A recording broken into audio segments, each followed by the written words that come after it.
시청자 여러분 안녕하십니까. 다사다난했던 2023년이 이제 이틀밖에 남지 않았습니다. 올해 우리 지역에서는 어떤 소식들이 주목을 받았을까요?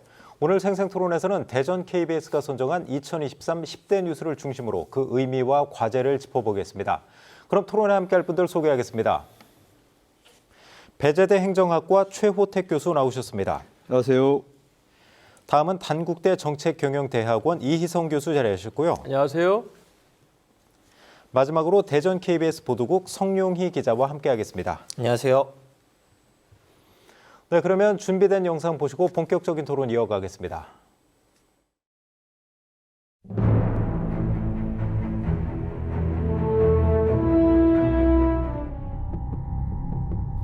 난리 났다 난리 났어. 이 한국 하여 다 집어삼키기가 생겼다. 야.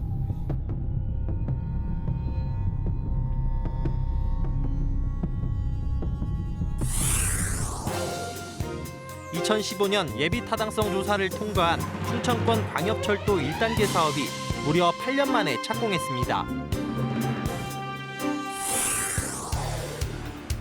국회 세종의사당 설치를 위한 국회 규칙안이 마침내 국회 본회의를 통과했습니다.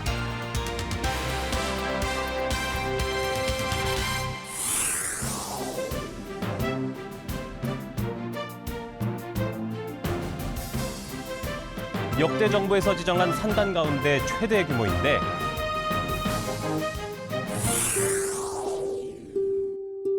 못해본 게 너무 많은 아이예요. 꿈도 많고 그렇게 말고 수 없는 아이인데 땡땡 같은 그런 아이를 그렇게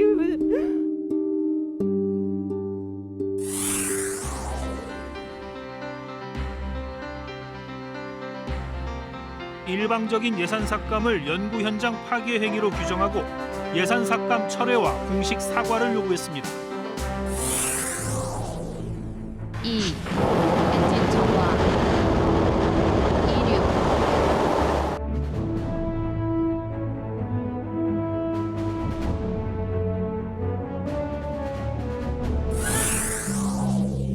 26. 스스로 목숨을 끊은 초등교사는 4년간 16차례나 반복적인 민원에 시달린 것으로 드러났습니다.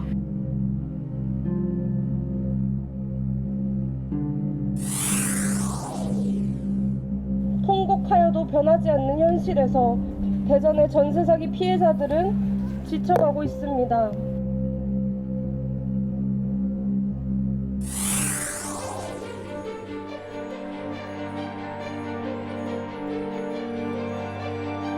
어떻게 감당할 수가 없어요. 어디서부터 어떻게 손을 대야 될지.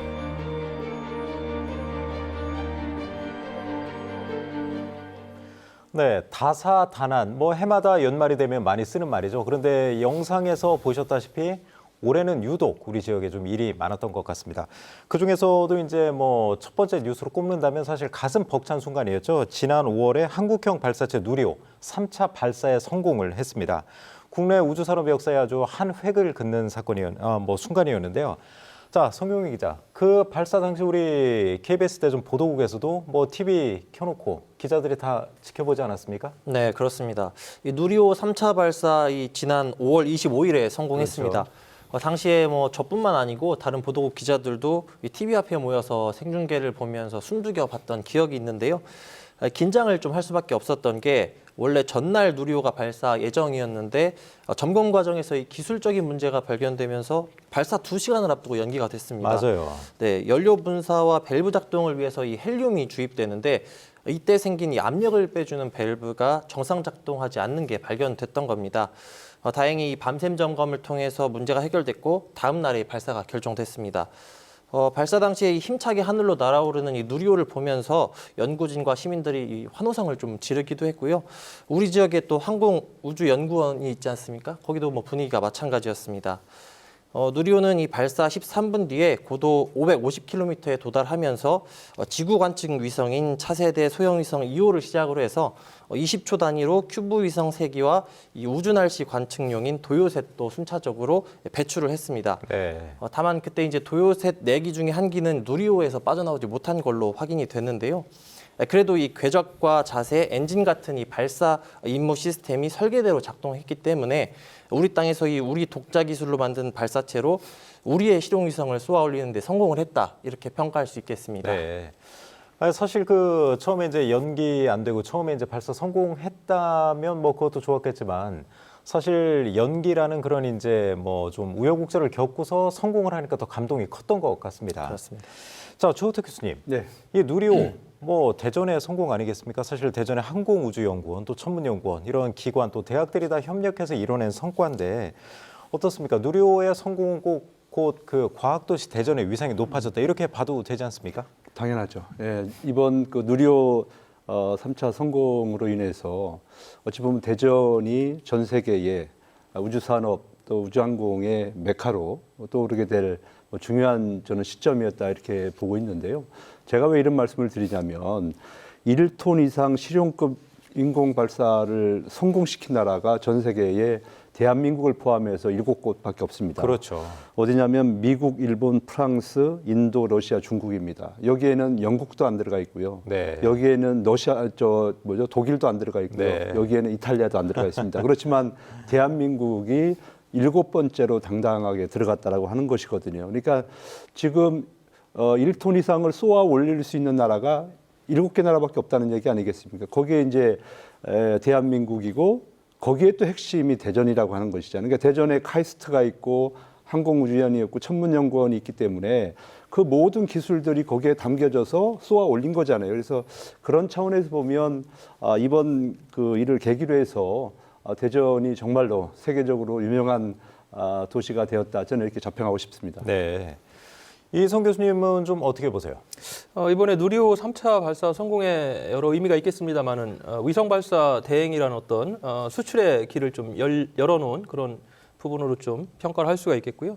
또 이번에는 이제 1차, 2차 발사 때는 과기부라든가 항공우주연구원이 주도를 했는데 이번에 이제 민간 하나그룹이라든가 또 현대중공업 등이 여기에 참여를 하면서 이제 관에서 민호로 이양하는 실질적인 이제 우주 경제 산업의 시대를 도약하는 그런 해다 이렇게 좀 평가를 할 수가 있겠습니다.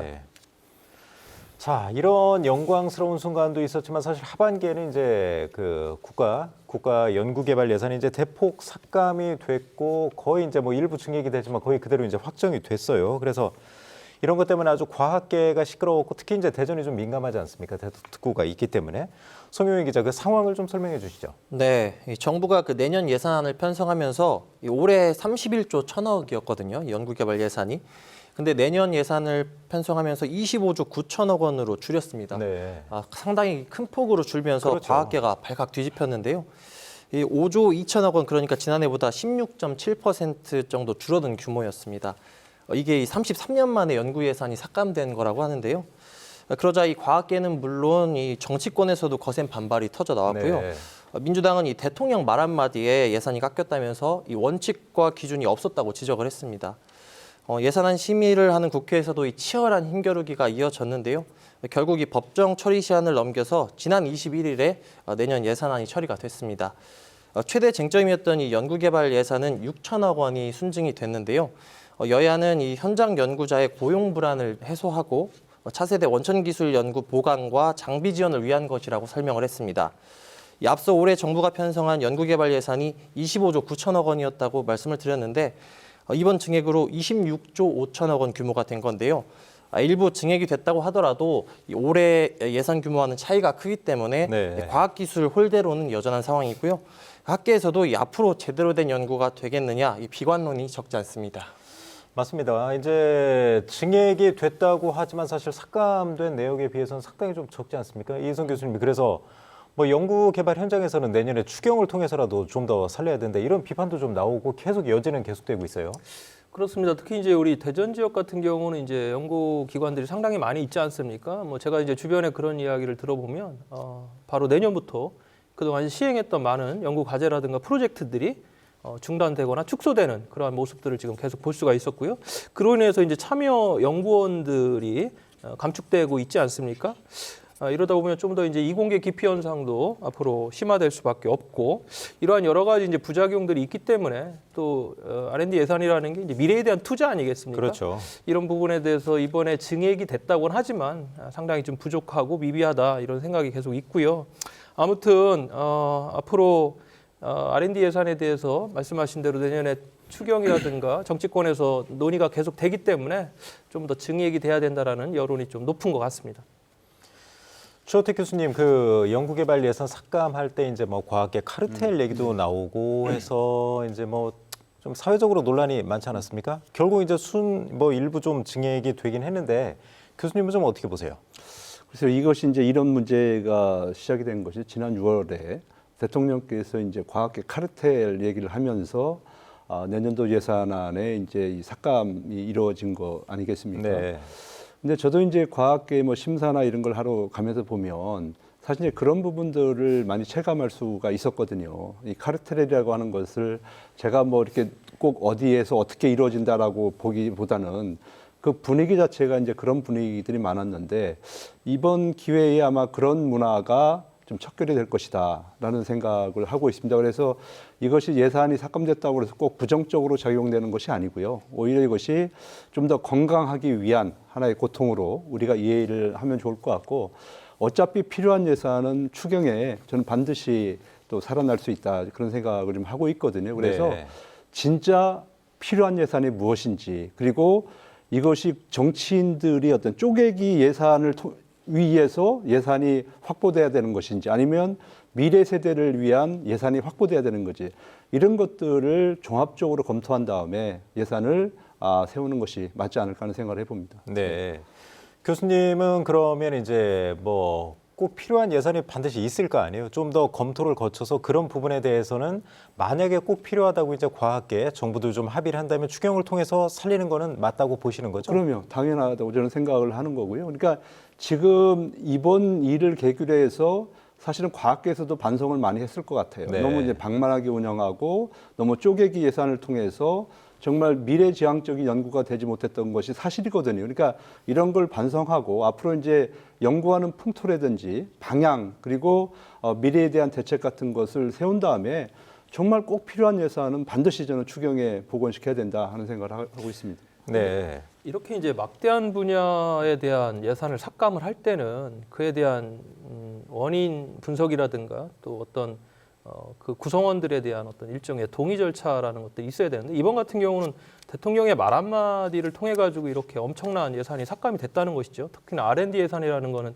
국가의 미래 대계를 위한 그런 어떤 예산인데 100년 대계를 위한 예산인데 그런 부분에서 안타까움이 남고요. 지금 연구 현장에서는 벌써부터 내년도에 연구 개발에 대한 프로젝트나 기획을 하는 것보다는 어떻게든 연구비를 따와야 되는 어떤 수주 경쟁에 지금 벌써 뛰어드는 이런 모습들이 벌써 좀 제가 볼 때는 부정적인 부분으로 가고 있지 않나 이런 생각이 듭니다. 네.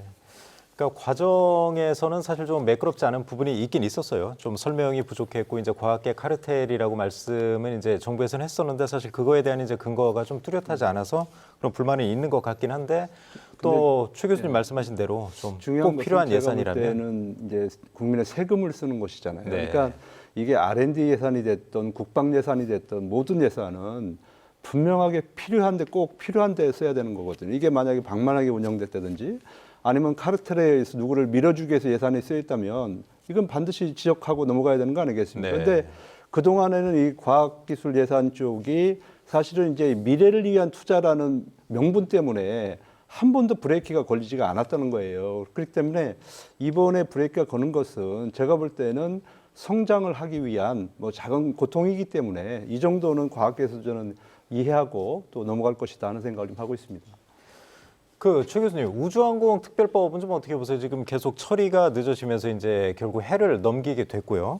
대전도 사실 우주산업 클러스터 이제 뭐 처음에 빠진다는 얘기도 나왔다. 결국 이제 나중에 3축 안에 들어가 있잖아요. 그래서 대전하고도 아주 밀접한 분야인데 특별법은 좀 시간이 걸리겠죠?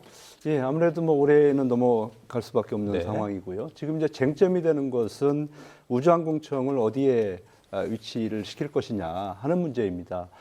과학계에서는 대전, 세종 중에 하나가 됐으면 좋겠다라고 좀 얘기를 하고 있고요. 그러나 이제 경남 같은 경우에는 무슨 얘기냐? 대통령 공약이 지금 경남 사천인데 엉뚱한 얘기 하지 마라. 뭐 이렇게 지금 이제 아직도 이제 사실은 결론이 안 난 그런 상태입니다. 두 번째는 뭐냐면 이제 항공우주연구원하고 그다음에 천문연구원인데 이것을 이제 법적 지위를 어떻게 가져가느냐 문제예요. 이것이 예를 들어서 항공우주청 내에 임무센터로 격화시킬 것이냐 아니면은 기존대로 지속기관 할 것이냐 이 두 문제인데 다행히 이것은 과기부에서 지속기관하는 쪽으로 이제 이 특별법에 그 내용을 넣었다고 그럽니다. 이제 그러다 보니까 지금과는 뭐 다르게 뭐 진행되는 것이 아니고요. 그러니까 항우연하고 천문점 같은 경우는 대전에 이제 남아 있을 수 있기 때문에 저는 대전 입장에서 보면 특히 이제 연구개발 입장에서 보면 뭐 큰 문제는 없을 것이라 저는 그런 생각을 좀 하고 있는데 중요한 것은 이제 아까도 이제 우리가 이제 과학기술 예산이 뭐 줄고 그러므로 해서 이제 조금 이제 문제는 되고 있는데요. 그러나 이 그 우주항공이라고 하는 것은 우리나라 정말로 먹고 사는 문제하고 직결되어 있기 때문에 정부가 좀 관심을 가지고 특히 그 연구개발 쪽에 많은 예산과 또 인력을 또 투입해야 되지 않을까 하는 생각을 좀 하고 있습니다. 이희성 교수님, 네. 어떻습니까, 좀? 우주항공청이 이제 대통령 공약으로 발표가 되고 그리고 이제 경남 사천이 유력 후보지로 발표가 되면서 지역에서는 상당히 걱정이 많았죠. 그렇기 때문에 이제 지금 말씀하신 그 주요 기관들이 또 이전하는 부분, 그래서 우주 클러스터 삼각축이라는 부분까지를 이제 잘 그림을 그려놨는데 실제 이제 우주항공청이 이제 설립이 되는 어떤 법률 그 통과 과정으로 가보니까 600명 단위의 그 우주항공청을 경남 사천에 특히나 이제 행정을 주로 하는 그런 부서 아니겠습니까? 이것만을 가지고는 그 실효성이 없다. 그러면서 이제 연구개발 특히 교육 기능이 있는 한 축이었던 대전의 기능들을 같이 이전을 해야 된다. 그래서 한 1,500명에서 2,000명 규모로 만들어야 된다. 이러한 논리들이 계속 그 지역에서 생산되고 중앙에서도 이런 목소들이 나오면서 저희 지역에서 우려가 커진 것이거든요. 그렇기 때문에 이제 내년으로 이 법이 이제 넘어가긴 했지만 이러한 어떤 논란이라든가 상호 지역 간의 이해관계가 충돌할 개연성은 아직 높게 작용하는 것 같습니다. 그러니까 그쪽의 논리에 좀 일방적으로 끌려가지 않도록 이쪽에서도 이제 여론도 좀 형성을 하고 대전시나 이제 대덕특구 쪽에서도 좀 관심을 많이 기울여야 할 것 같습니다. 그렇습니다. 자, 과학계는 이렇게 뭐 좋은 소식도 있고 좀 혼란스러운 소식도 있었는데 그 와중에도 이제 한번 방위사업청 얘기를 좀 해볼까요? 이제 지난 7월이었었죠. 그래서 대전으로 부분 이전해서 이제 업무를 시작을 했어요. 그 성 기자, 그 부분 설명을 좀 해주시죠. 네, 이 방위사업청 이전 굉장히 반가운 소식이죠. 이 방위사업청 한 해 예산 규모가 16조 원대에 달하기 때문인데요. 그래서 이 지난해 방위사업청 대전 이전이 확정됐을 때 대전 시민들 반향이 굉장히 컸습니다. 아무래도 큰 예산을 다루는 기관이 대전으로 오면 이 지역 경제에 도움이 될 것이라는 기대가 많이 작용했기 때문인데요. 실제로 지난해 말 대전 시민들이 꼽은 대전시 10대 뉴스 1위가 이 방위사업청 대전 이전 확정이었습니다. 그리고 이제 지난 7월에 방위사업청이 월평동계 마사회 건물로 1차 이전을 완료했는데요. 1차 이전 대상은 청장과 차장, 그리고 정책부서 직원 등 230명으로 이 대전청사에서 첫 업무를 시작했습니다. 대전시는 이 방사청 1차 이전이 이 방산혁신 클러스터와 안산 첨단 국방상단 조성을 비롯해서 이 방위산업 전후방 이 기업 유치 등에 큰 도움이 될 걸로 기대를 했는데요. 최근 대전시와 이 방위사업청도 토론회를 열었는데 방위사업청은 이 국방반도체 연구개발 청사진과 이 전담 조직 설치 방안 등을 발표했고요. 대전시는 이 산업생태계 구축안을 설명하기도 했습니다. 또 이게 그 실제 이제 연구자들이 분석한 결과도 좀 나오고 있는데요. 이 방사청 이전에 따른 대전의 이 생산 유발 효과가 향후 5년 동안 4,200억 원, 그리고 부가가치 유발 효과는 향후 5년 동안 2,500억 원으로 추정되기도 했습니다. 또 고용 유발 효과도 또 만만치 않은데요. 5년 동안 9,200여 명으로 추정이 됐습니다.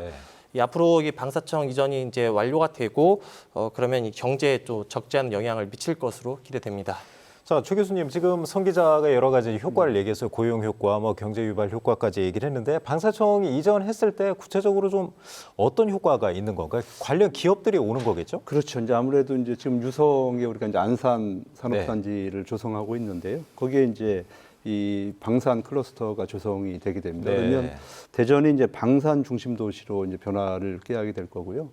또 더 중요한 것은 이제 방위 사업이라고 하는 것은 아무래도 이제 군하고 연결이 되지 않습니까? 그래서 지금 우리 지역에 6회 공군 그 본부가 있고요. 바로 옆에 있죠. 바로 있지 않습니까? 그리고 이제 또 그 육군 군수사령부가 있습니다. 그래서 여기에다 이제 ADD라고 하는 국방과학연구소가 있고요. 또 카이스트가 있고, 그 다음에 더 중요한 것은 하나 에어로스페이스하고 풍산 방산기술연구소가 이 지역에 있다라고 하는 거니까 삼박자가 지금 다 이 대전 충청 지역에 지금 집중돼 있기 때문에 저는 충분히 클러스터 기능을 담당할 수 있다. 여기에 이제 꼭 필요한 것은 관련 기업들이 사실은 이게 방사청이 과천에 있을 때는 그 이제 주변에 그런 기업들이 많이 포진을 하고 있었는데요. 네. 아마 그런 기업들이 이제 대부분 이제 대전 유성 쪽으로 뭐 이전할 수밖에 없는 그런 상황일 거예요. 그래서 그리고 이제 요즘에 또 전쟁도 많이 나고 그러잖아요. 그러니까 이 방위 산업이라고 하는 것이 훨씬 더 이제 과거보다는 앞으로가 더 중요한 사업이 될 것 같고요. 또 우리의 무기를 사겠다는 그런 나라들이 상당히 많이 있지 않습니까? 네. 그러다 보니까 정말 이 방위산업을 선택한 대전의 입장에서 보면 상당히 고무적이고 또 앞으로 우리 지역에 큰 역할을 할 수 있는 그런 산업 분야이다 이렇게 보여집니다. 이혜성 교수님, 그 네. 방위사업청 이제 그 기관 하나 왔다는 거, 그리고 직원 몇백 명 온다는 거, 그 훨씬 이상의 그 의미가 있는 것 같아요. 이제 최 교수님이나 이제 성 기자 얘기 들어보면 대전이 그 방위산업 도시 도약하려면 어떤 과제가 좀 있다고 보세요? 일단은 관련 기관, 기업들, 특히 기업들이 민간 기업들이 이제 같이 이전을 해야 되고 최우선이겠죠, 그게. 전체적으로 보면 한 500여 개 기업이 이제 그러한 이전에 포함이 돼 있지만 네. 대전이 이제 그때부터 문제가 됐던 게 그러면 이 기업들을 유치할 수 있는 산단이 조성이 되어 있느냐, 그리고 산단이라는 것이 어느 정도 메리트가 있어야 되잖아요. 값싸게 부지를 제공한다든가 다양한 세제 혜택을 줘야 된다든가.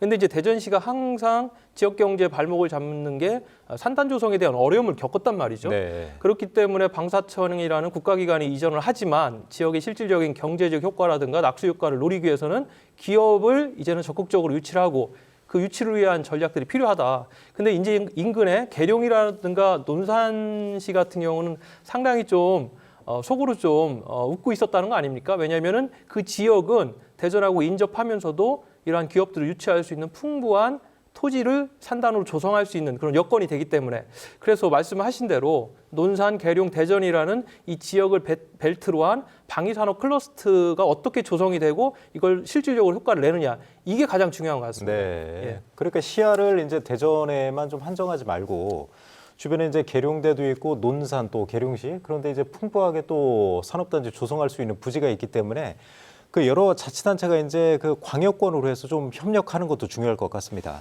그러니까 지금 이제 우리가 충청권 메가시티 얘기하고 있지 않습니까? 네. 그러니까 어찌 보면 앞으로는 이제 같은 집안이에요. 그렇겠네요. 이게 예. 이제 뭐 담 하나 사이에 뭐 대전이고 충남이고 계룡이고 이거 별 큰 의미는 없을 것 같고요. 지금 이제 광역을 연결하겠다고 하는 이제 뭐 광역철도도 지금 연결되고 있는 마당이기 때문에 그래서 앞으로는 이런 기업들이 넘어오게 되면 예를 들어 공장이 뭐 논산 쪽으로 가든 계룡으로 가든 그거는 큰 의미가 없습니다. 왜냐하면은 사실 이제 거기에 이제 고용되고 하는 사람들이 대부분 인구가 많은 대전에서 갈 수밖에 없는 거고요. 또 그 공장이나 이런 분들이 소비 활동하는 곳이 대전일 거예요. 결과적으로는. 네. 그렇기 때문에 저희가 이제 꼭 그런 부분에서 우리가 뭐 시기를 한다든지 질투를 한다든지 이것보다는 같이 상생할 수 있는 그런 방안을 지금부터 모색하는 것이 필요하지 않을까 저는 그렇게 생각을 하고 있습니다. 네. 그럼 이제 세종시 얘기도 좀 해볼까요? 이제 성용희 기자, 최근에 이제 국회 세종의사당 건립에 그 국회 규칙안이 이제 제정이 됐어요. 오랫동안 진통을 겪었는데 그 내용을 좀 간략하게 소개해 주시죠. 네. 지난 10월 열린 이 국회 본회의에서 국회 세종의사당 규칙안이 가결됐습니다. 이 규칙안은 그 2021년 개정된 국회법에서 국회 세종의사당 설치 근거를 마련하면서 국회 세종의사당의 설치 및 운영에 관한 사항은 국회 규칙으로 정하도록 위임함에 따라서 제정이 됐습니다. 네. 여기에는 이 국회 세종의사당 위치와 뭐 부지 면적이 담겼고요. 이 설치와 운영 원칙 그리고 이전 대상 위원회와 기관, 뭐 건립 추진 계획 이런 국회 세종의사당 건립의 토대가 되는 내용들이 담겨 있습니다.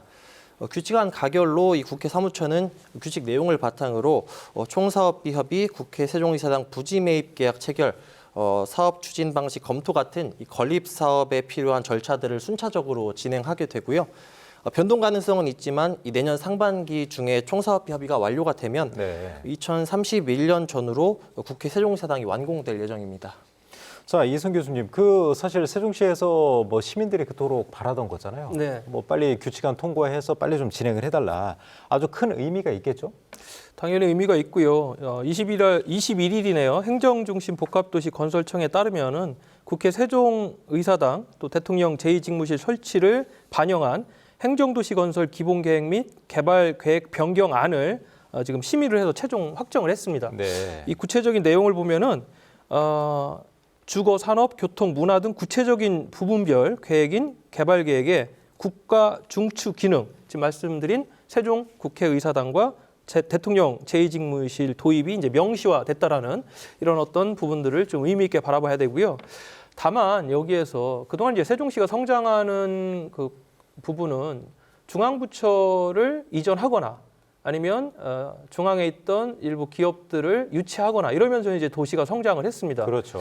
그러나 이제 그 다음에 과제는 뭐냐면 계속적으로 지적됐습니다만 바로 자족 기능입니다. 네. 자족 기능을 이후에 어떻게 확보를 할 것이냐라는 것이고요. 또 한 가지는 주변에 있는 시도와 인접 시도와의 어떤 협력과 연대를 통한 상생 발전에 대한 모델을 만들어가는 것.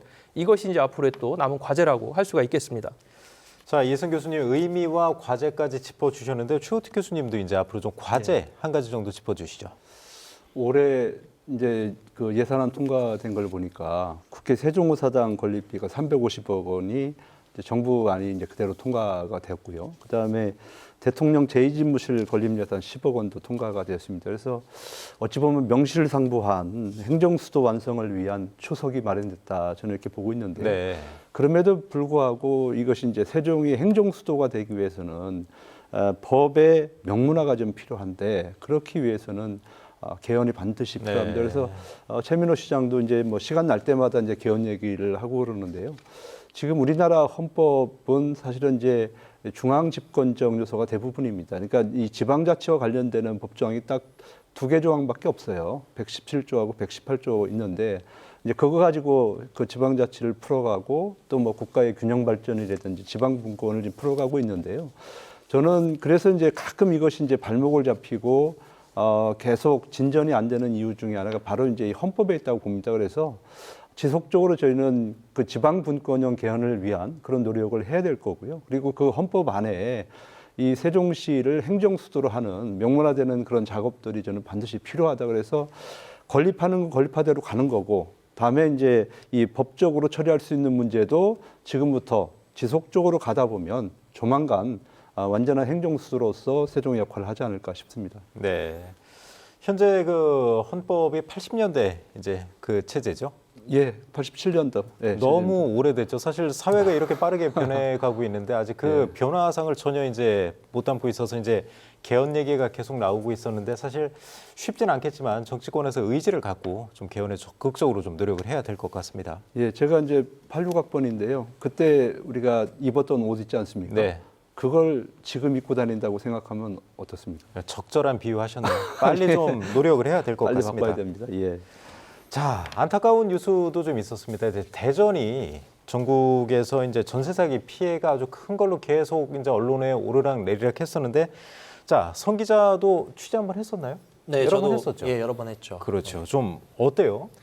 이게 전국적으로 속출했었는데 대전도 피해가 만만치가 않았습니다. 네.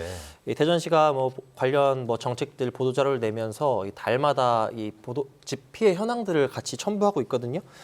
지난 19일까지 이 접수된 피해 상황을 보면 1,390여 건으로 집계가 됐습니다. 네. 연령대로 보면은 이 30대가 43.5%로 가장 많았고요.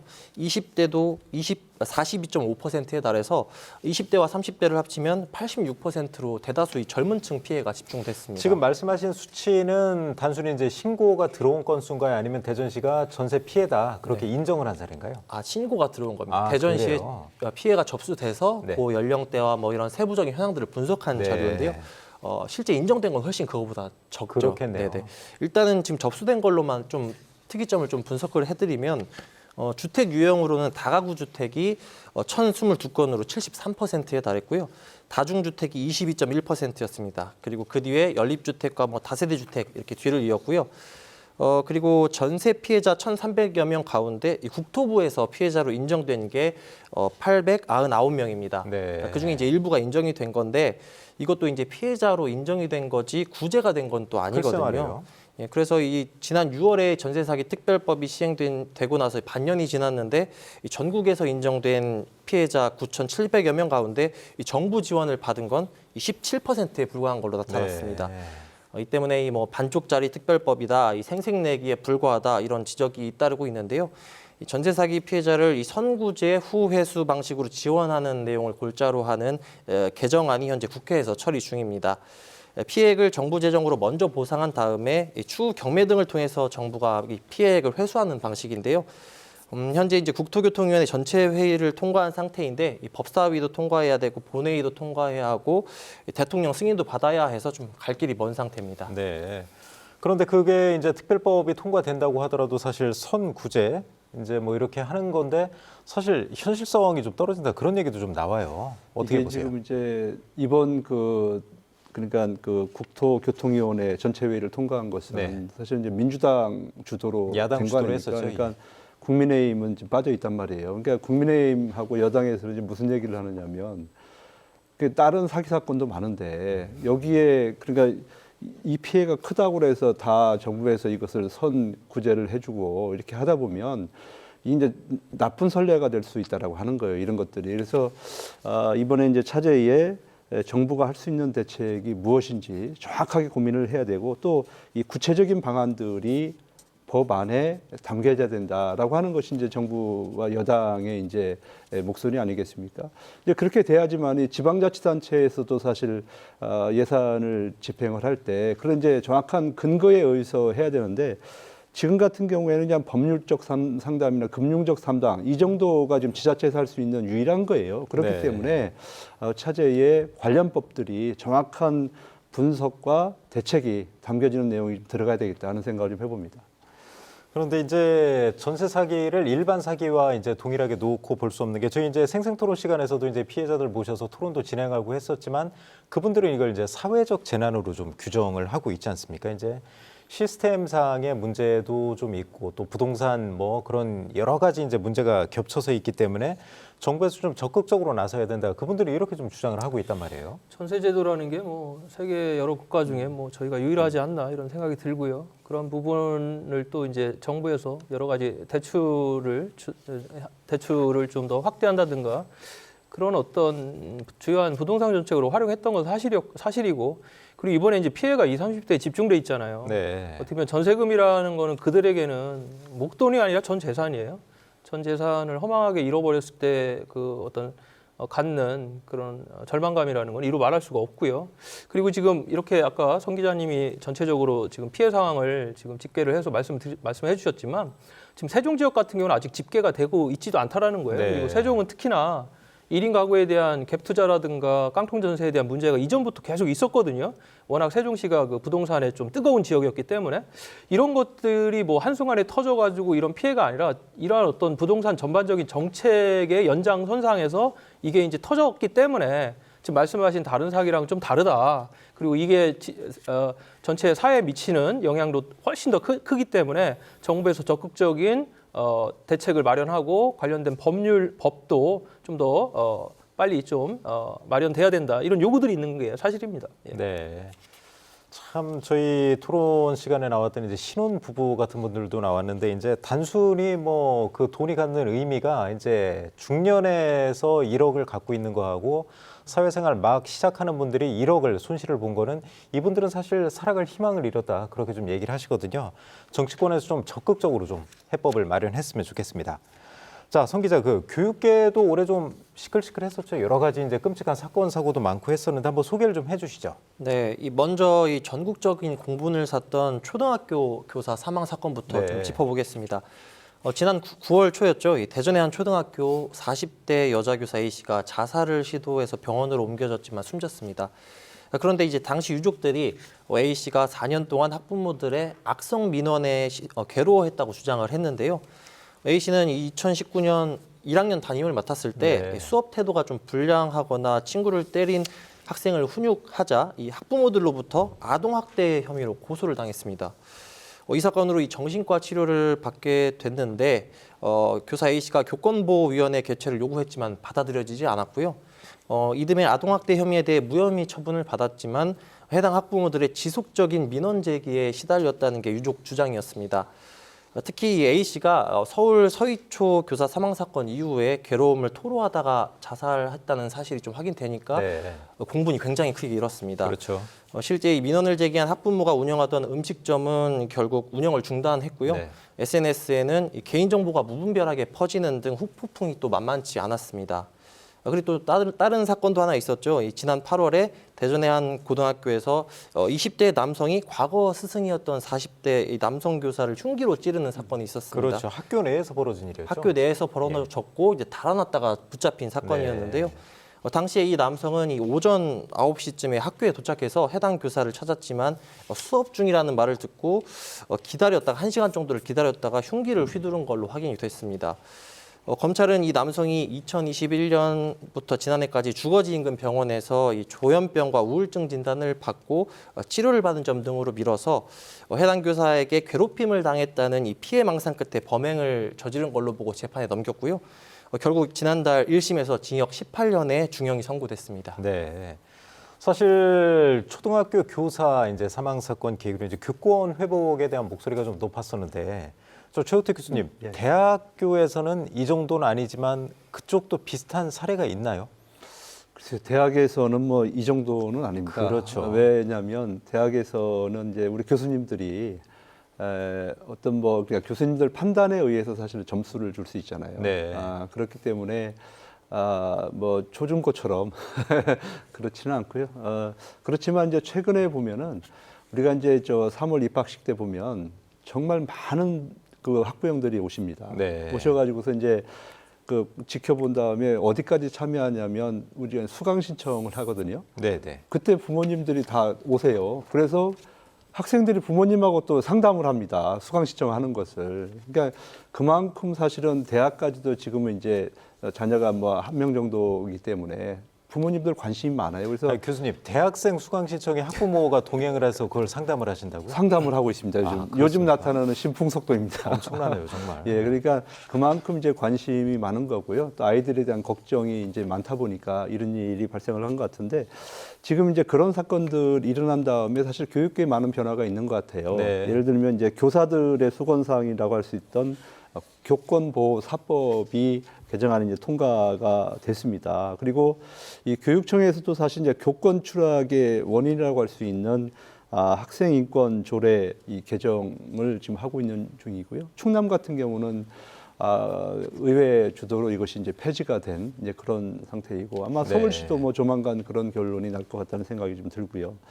그리고 이제 이 학교에서는 어떤 변화가 일어나고 있냐면 예전에 왜 그런 얘기 들었잖아요. 학생들이 뭐 교탁에 뭐 누워 있기도 하고 뭐 네. 휴대폰 가지고 계속 게임하고 뭐 그렇죠. 이런 얘기가 있었는데 이번에 그 학생지도 고시가 이제 시행이 되면서부터 만약에 이제 문제를 일으키는 학생들 같은 경우는 교실에서 퇴장을 시킬 수가 있고요. 또 휴대폰 같은 경우도 이제 압수를 할 수 있는 이제 그런 환경이 조성이 되었고. 또 문제가 되는 것은 사실 학생들이 교사들을 평가하는 데 있어요. 대학에서도 이제 가장 이제 문제가 되는 것이 그런 거거든요. 그러니까 네. 수업 시간에 열심히 안 하고 맨날 자는 아이가 평가를 하는데 좋게 줄 리가 없거든요. 사실은 마찬가지예요. 그러니까 아마 여기서도 이제 교원 평가 서술형 문항이 있었는데 이제 그것이 이제 교사들이 이제 불만을 토로하니까 그것이 폐지가 되기도 했고요. 네. 그다음에 학교 참관 수업 같은 경우도 이 법제화를 이제 중단하는 이제 그런 여러 가지 제도적 장치가 마련되고 있는 것 같아요. 더 중요한 것은 사실 이제 경찰, 검찰, 법원의 어떤 입장이 좀 변화가 좀 감지된다는 거예요. 그러니까 네. 과거에는 문제가 생기면은 그 누구의 관점에서 봤냐면 학부형의 관점, 그렇죠. 학생의 관점에서 그 사건을 바라봤는데 이제 지금은 지금 이제 교사의 관점에서 이런 것들을 좀 이제 보고 있다는 거예요. 네. 그래서 그런 관점의 변화가 일어나고 근데 문제가 되는 것은 뭐냐면 이런 변화는 있지만은 그러나 이제 인력이라든지 공간이라든지 예산 이런 것들이 부족하기 때문에 이런 변화된 환경을 적용하기에는 네. 아직도 큰 문제가 좀 많이 있다 이렇게 말씀드리고 싶습니다. 알겠습니다. 제가 여기서 하나만 좀 말씀드리면 네. 전체적으로 이 교권 침해 관련된 보도 행태가 그 교권 침해 주범을 학부모로만 너무 이렇게 몰아가는 그런 경향이 있었던 건 네. 사실이에요. 근데 좀 우리가 본다라면은 교권 침해에 있어서 교장이나 여타 교육 관련 기관들의 갑질도 상당히 많았거든요. 이러한 부분들을 좀 균형감 있게 보면서 교권 침해의 원인을 분석해서 이에 대한 대안을 만들고 좀 더 사회에서 공론화했으면 하는 그런 생각도 있습니다. 네. 그리고 특히 이제 교사의 교권도 이제 중요하지만 또 학생들의 인권도 중요하기 때문에 좀 적절하게 균형을 찾으면서 그런 대안을 좀 찾았으면 좋겠습니다. 네. 자, 이승 교수님, 대전에서는 또 이제 올해 끔찍한 사고가 있었어요. 이제 스쿨존에서 그 초등학생 배승아 양이 이제 음주 차량에 치여서 좀 숨지는 일이 있었는데, 자, 그 이후에도 그런데 이제 음주 사고가 계속 일어나고 있고요. 또 대낮에 음주 단속을 해보면 뭐 계속 걸리고 있어요. 그래서 별로 달라진 게 없는 거 아니냐 이런 소리가 나오거든요. 스쿨존 음주 사고가 그리고 그 관련된 동영상이 또 보도가 되면서 참 많이 가슴이 아팠던 네. 그런 사건이었습니다. 만치한 전 그 공무원으로 밝혀졌는데요. 민식이기법 이후에 지금 아마 15년 정도 이렇게 선고가 된 것 같아요. 근데 이제 검찰은 이에 대해서 이제 항소를 한 입장이고, 아무튼 이 피해자가 지금 아직도 진정어린 사과를 하고 있지 않다라는 게 문제고요. 우리 사회가 이 술 문화에 대해서 아직도 굉장히 관대하구나 이런 생각을 했습니다.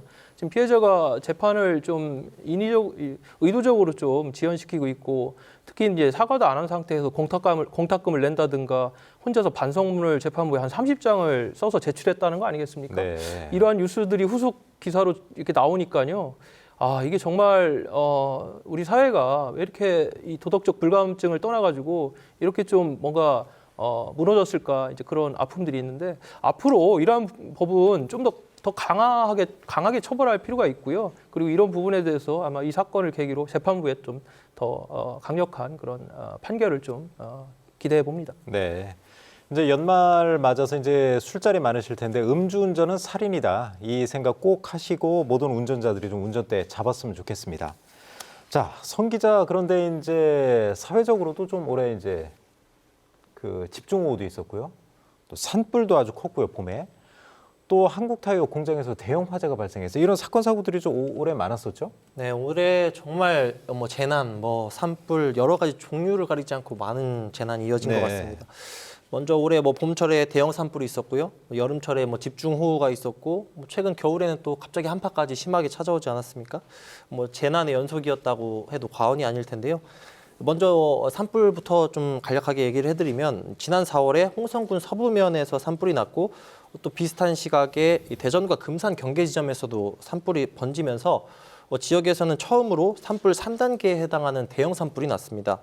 사흘간 이어진 산불로요, 그 산림 2,200여 헥타르와 주택과 사찰 등 70여 채가 소실이 됐고, 네. 주민 1,200여 명이 대피를 했습니다. 또 7월에는 또 집중호우가 속출했죠. 사흘 동안 600mm가 넘는 폭우가 쏟아진 이 청양에서는 제방이 또 무너졌고요. 네. 마을이며 농경지가 순식간에 물바다가 됐습니다. 맞아요. 충남 쪽 피해가 컸었죠. 정말 그때. 컸습니다. 또 여기 청양뿐만 아니고 공주에서는 또 마을 전체가 또 물에 잠기기도 했고, 그래서 주민들이 보트를 타고 이동하기도 네. 했습니다. 또 세계 문화유산인 공산성도 물에 잠겼고요. 여기에 기상이변 영향으로 하루 사이에 북극 한파가 닥치면서 시민들이 정말 꽁꽁 얼어붙었습니다. 또 아까 말씀해 주신 이 화재, 한국타이어 화재도 빼놓을 수가 없겠죠. 지난 3월에 발생했는데 불났을 당시에 이 밤하늘에 거대한 이 불기둥이 솟구치면서 폭발도 계속 이어졌습니다. 무려 13시간 만에 큰 불길이 잡혔는데요. 네. 8만 제곱미터 규모의 공장 한 동과 보관 중이던 타이어 21만 개가 불에 탔고, 또 인근 주민과 상인, 기업체 피해 신고가 2,000건이 접수됐습니다. 네. 또 한국타이어 이 대전 공장 직원들이 또 금산이나 해외 공장으로 또 재배치되고, 또 한국타이어 공장 자체에 또 이전 논의도 점화되면서 우리 사회 지역 사회에 또 적지 않은 영향을 미쳤다, 이렇게 볼 수 있겠습니다. 네. 자, 최호택 교수님은 이제 한국타이어 공장 인근에 사시면서 직접 피해를 좀 당하셨었죠, 그때? 예, 그렇죠. 좀 예. 그 이후에 이제 안전이나 그런 부분에 대해서 좀 많이 어떻게 향상이 좀 됐습니까? 글쎄요, 이제 가끔 이제 아파트 내 이제 인터폰을 통해서 이제 방송 나오는 거 말고는 특별히 눈에 띄는 그런 뭐 개선 사항이나 이런 건 제가 보지를 못했고요. 네. 한국 타이어가 올해 그렇게 사회적으로 큰 무리를 일으켰는데도 불구하고 아직도 그 후속 조치에 대한 얘기들이 지금 없다라고 하는 것은 그래요. 예, 그러니까 이 한국 타이어 화재 사건이 이번이 처음이 아니지 않습니까? 네. 뭐 4년 주기로 계속 난다고 해도 과언이 아닐 정도로 많이 지금 이제 불이 나고 있는데도 불구하고 아직도 거기에 대한 정확한 대책 같은 게 세워지지 않는다고 하는 거. 이런 것들은 또 시 차원에서도 적극적으로 한번 좀 대책을 좀 세워야 되지 않을까 하는 생각을 좀 해보고요. 지금 이제 우리가 재난 아까 많은 재난 말씀해 주셨는데 대부분 이제 자연재해부터 시작해서 이제 뭐 인재로 이제 가고 그러는데요. 저는 뭐 자연재해는 어차피 이제 지구 온난화에 의해서 뭐 이건 계속적으로 생길 수밖에 없을 거예요. 그러나 네. 그 생길 걸 알면서도 준비를 하지 않는다라고 하는 것은 더 큰 문제 아니겠습니까? 그래서 네. 정말 유비무환의 자세로 자치단체에서 지역 주민들과 함께 이런 그 대비 훈련이나 이런 것들을 좀 철저하게 해서 앞으로는 이런 큰 사건 사고가 좀 없었으면 하는 바람을 좀 가지고 있습니다. 네. 이혜성 교수님도 이제 이런 반복되는 사고를 통해서 우리가 좀 얻어야 될 교훈이 있다면 어떤 게 좀 있을까요? 인재는 이제 시스템에 대한 문제가 되겠고요. 그러한 부분에 있어서 좀 국가 전반에 좀 시스템 재정비가 필요하다. 물론 이제 안전 불감증이라는 기본적인 그 사회적 정서를 이야기하지만 그것보다는 좀 더 시스템에 좀 정비가 필요하고. 근데 이제 자연재해를 우리가 천재지변이라 어쩔 수 없다 이런 얘기를 하고 있지만 실질적으로 산불이 지금 자주 발생하고 또 굉장히 피해 규모가 커지고 있지 않습니까? 폭우라든가 이런 부분도요. 이게 결국은 이제 지구온난화, 온실가스 배출이라는 부분, 결국은 이제 그 산림에서 적정한 수분을 항시적으로 담고 있어야 되는데 지구온난화로 인해서 산림이 메마르고 또 비가 또 한 번에 많이 내리다 보니까 그 물들이 유실되고 결국은 이 자연재해도 결국은 인간이 만들어낸 그런 어떤 이기에서 비롯된 원인이다. 그래서 지금 2050 탄소 중립에 대한 국가 정책과 비전을 제시하고 있는데 이 부분들을 지금 적극적으로 추진하지 않으면 이런 자연재해도 결국 인재가 될 수밖에 없다. 이런 교훈을 남긴 것 같습니다. 네, 말씀 감사합니다. 이제 오늘 이 시간에는 이제 올해 화제가 됐던 이제 충청권 이슈들을 살펴봤는데요. 생생토론은 내년에도 지역 현안에 대한 건설적인 비판과 대안 제시에 최대한 노력하겠습니다. 그리고 프로그램 개편으로 새해부터는 다른 MC가 이 시간 진행합니다. 앞으로도 생생토론에 많은 애정 또 관심 부탁드립니다. 자, 오늘 토론에 함께하신 세 분 모두 감사드리고요. 생생토론 여기서 마치겠습니다. 시청자 여러분 고맙습니다.